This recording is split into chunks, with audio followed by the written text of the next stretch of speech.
भावना आणि समतोल साधून गरीब मराठ्यांना आरक्षण देऊन न्याय दिला पाहिजे आणि आरक्षण कसे देणार आहे तेही सरकारने आधी स्पष्ट केले पाहिजे, असं मत संभाजीराजे छत्रपती यांनी व्यक्त केलं आहे. तसेच राम हे सर्वांचं दैवत असून अयोध्येमध्ये राम मंदिर स्थापन होतंय ही एक कौतुकाची बाब आहे आणि आपल्या शुभेच्छा असल्याचे संभाजीराजे छत्रपती यांनी स्पष्ट केले आहे.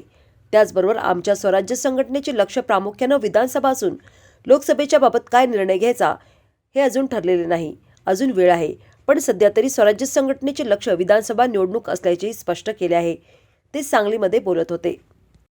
मी 2007 पासून पूर्ण महाराष्ट्र पिंजून काढत आहे आणि कशा पद्धतीने आरक्षण आपण देऊ शकतो, कशा पद्धतीने आरक्षण बसू शकते ही नेहमी वेळोवेळी माझी भूमिका मी स्पष्ट केलेली आहे.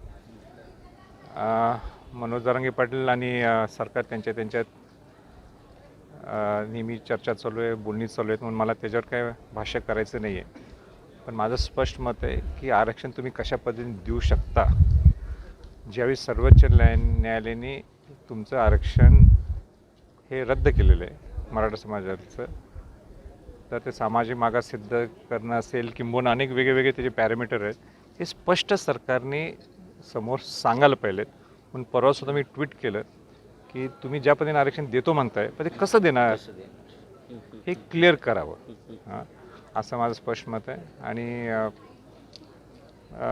भावना आणि न्यायिक याचा समतोल साधून या गरीब मराठ्यांना न्याय मिळावा ही माझी अपेक्षा आहे.